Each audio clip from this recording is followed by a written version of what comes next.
buenas tardes, amigos, bienvenidos a su programa Locutores en Acción, y en esta ocasión les tenemos una opción muy interesante para que antes de que termine noviembre pues visiten esta exposición. Tenemos a Adán García, muchísimas gracias por acompañarnos. Él es director académico del Museo de Memoria y Tolerancia. Adán, bienvenido, muchísimas gracias por acompañarnos. Al contrario, gracias a ustedes por tenerme aquí, muchas gracias por la invitación. Es para mí un gusto poder compartir con ustedes un poquito del trabajo que hacemos en el Museo de Memoria y Tolerancia. Y de lo que nos vienes a platicar es una exposición que de verdad vale la pena, pero que también aborda un tema muy delicado que pues es un tanto el tema de derechos humanos. Es la exposición de, pues en este caso que también es temporal, de un luchador social muy interesante, que es Martin Luther King. Platícanos, por favor. Mira, hay veces que uno habla de México sin hablar de México, ¿no?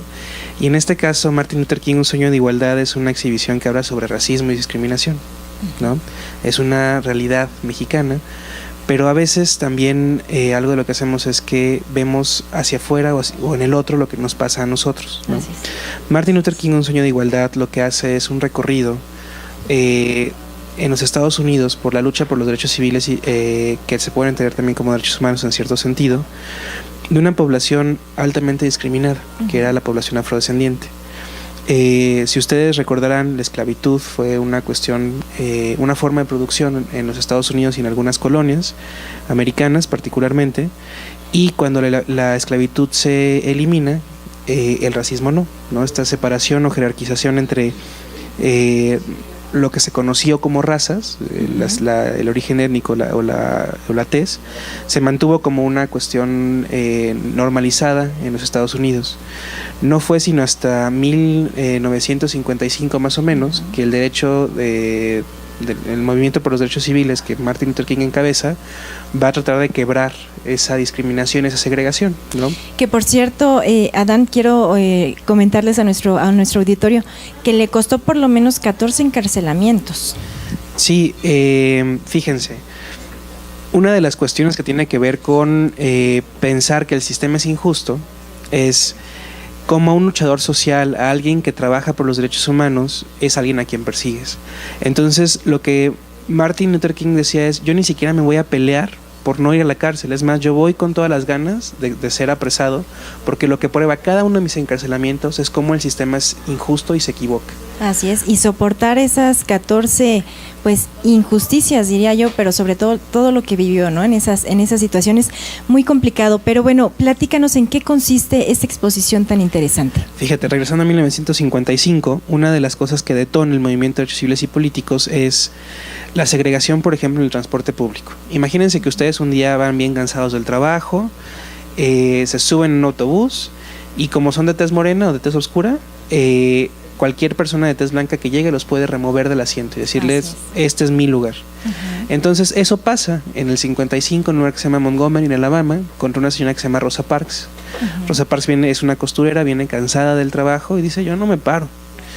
El chofer del autobús la recomienda y le dice, señora, párese, y dice, no, pues voy a la cárcel. Pues vamos, ¿no? Una señora mayor, miembro prominente de la comunidad, respetable.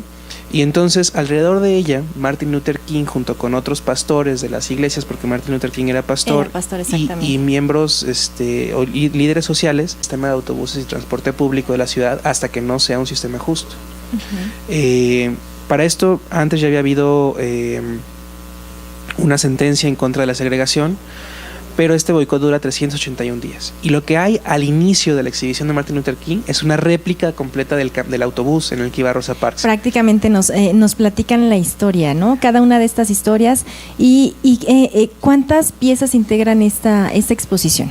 Pues mira, así la de las piezas que más me gustan a mí es el autobús completito. Claro. Esa historia que finalmente marca toda esta historia de Luther King. Ajá, y hay 11 salas. Hay una réplica de una cárcel. Hay una réplica de un obelisco que es la Marcha a Washington, y del mall. El mall es el lugar donde está este espejo de agua y la estatua de Lincoln, que es donde da el discurso Martin Luther King de I have a dream, yo tengo un sueño. Claro. Está el puente de Birmingham, que es un puente representativo porque fue un puente donde se trató de suprimir o de reprimir el movimiento. Por ejemplo, para que se den una idea, Obama en algún punto, reivindicando este movimiento ya muchos años después, en una conmemoración, camina por este puente.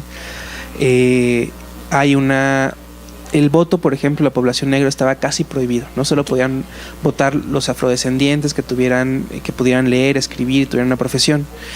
No era un voto democrático. Entonces con este movimiento de derechos civiles y políticos se adquiere el derecho de votación. Así es, que Luther King logró precisamente que pues estas personas de color lograran estar en estos listados, ¿no? Listados para votar. Y qué interesante, porque finalmente tanto personas blancas de color, bueno, tienen tanto en nuestro país como en otros países los mismos derechos. Desafortunadamente, bueno, pues sí hay algunas otras culturas, bueno, pues que ahí enmarcan otras situaciones, pero que los derechos para todos los seres humanos son iguales. Sí. Coméntanos también, pues, ¿qué es lo que más consideras que les ha gustado en este caso a los visitantes? Esta exposición, tengo entendido, se termina en noviembre. Me regreso un poquito nada más. Fíjate, en México no tenemos el reconocimiento, por ejemplo, para la tercera raíz, que es la raíz afrodescendiente, ¿no?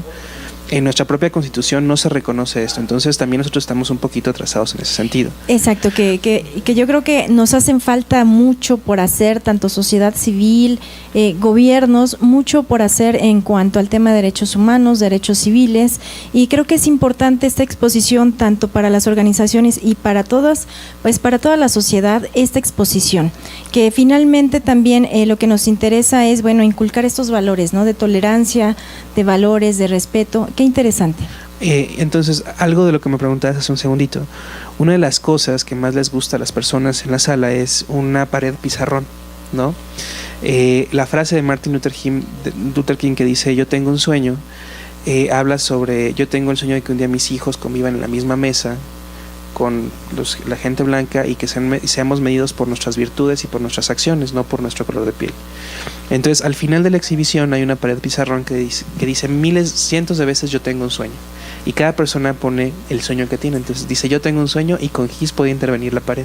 Que pues el tema finalmente de esta exposición es un sueño de igualdad, que así es. Este luchador social tenía precisamente un sueño de igualdad, ¿no? También coméntanos, por favor, cuáles son los horarios para visitar esta exposición, hasta cuándo tienen oportunidad nuestros amigos de visitar esta exposición también, y aprovechando porque el tiempo se nos está yendo rapidísimo, hay un programa especial precisamente también para grupos vulnerables. Sí, me voy rapidísimo. Fíjate, horarios, lunes a viernes de 9 a 6, martes a viernes de 9 a 6, sábados y domingos de 10 a 7. El costo de la exhibición Martin Luther King es de 15 pesos para estudiantes, 30 pesos para público en general. Si ustedes visitan el museo completo, la exhibición es gratuita, o sea, entra en el precio del boleto en general.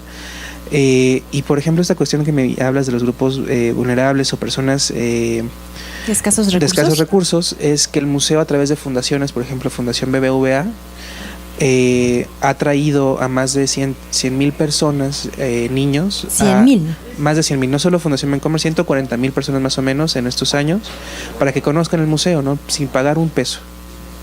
Qué interesante, y sobre todo, bueno, que inculquemos tanto museo, sociedad, padres y toda la familia involucrados a impulsar a estas nuevas generaciones a que haya respeto, que haya tolerancia, y qué interesante todas estas exposiciones que el museo precisamente, en este caso de Memoria y Tolerancia, ha presentado.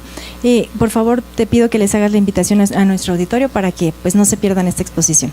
Bueno, por favor, vengan a visitarnos. Es una exhibición que, en conjunto con todo el museo, a lo que apunta es a la sensibilización y visibilización de la lucha por los derechos humanos, pero también a la acción social, que es algo de lo más importante. El museo tiene puertas abiertas, el centro educativo, la biblioteca también son gratuitos, entonces por favor visítenos. Pues Adán García, muchísimas gracias por acompañarnos. Él es director académico del Museo Memoria y Tolerancia.